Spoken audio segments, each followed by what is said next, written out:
applying for a green card through marriage to a U.S. citizen, there are several things to remember.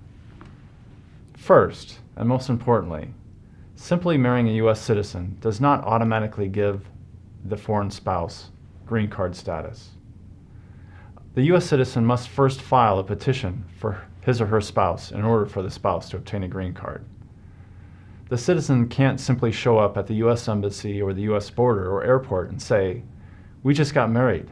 I'm a U.S. citizen, so please let my wife in." Secondly, when the U.S. citizen petitions for his or her spouse, the citizen has to prove that he or she is a U.S. citizen. So how does one prove that they are a U.S. citizen? Well, everyone born in the United States is automatically a United States citizen. So you can produce your birth certificate.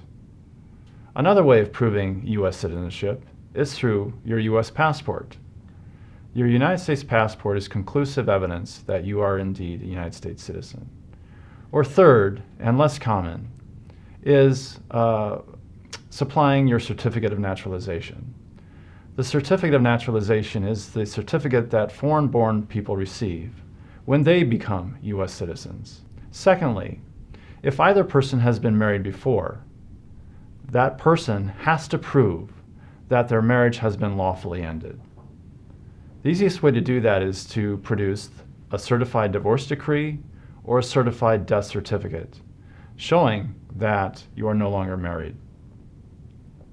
The third thing for proving your petitioning for your U.S. citizen spouse is to show evidence of your relationship. What kind of evidence do you need to show your bona fide marital relationship? The first thing is to have as big a wedding as possible. Lots of family members and lots of friends. The more people at your wedding, the better. This will show the immigration officer that you're holding yourself out to your family and community as a married couple. Now, what do you do if you want to have a small civil wedding, say at a courthouse with a justice of the peace, and then at some point later, at a later time, have a large wedding in a church? Well, that's fine. But you're going to need to explain to the immigration officer at the time of your interview why you had such a small wedding. Another thing to do to show the immigration officer of your bona fide marriage is to change the name, the last name. For example, in the United States, it's common for a woman to take the last name of her husband. And if that's done in a case, that shows to the community, again, that the man and the wife are together. They share the same last name. Now, you don't have to take the last name. It's not critical.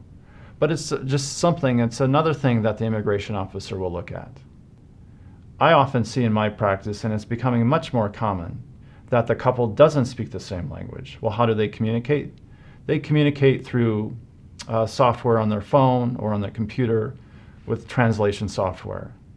So although it's not uncommon, it's always better to study the language and at the time of your interview at least have a working knowledge of English. Another important piece of evidence that you can show the immigration officer at the time of your marriage is to have joint property together. Is it a joint bank account? Did you file taxes together? Do you own a home together? Do you live in the same apartment together? Are you on the same lease together? Living together is very, very strong evidence of your marriage. Now again, is it possible that two people live in separate cities for work or for school purposes? Sure. But again, it's one of the things that the immigration officer is going to want to look at. And you have to have a good explanation as to why you live in separate cities. And finally, by far, the best evidence of a bona fide relationship, a bona fide marriage, is have lots of babies together.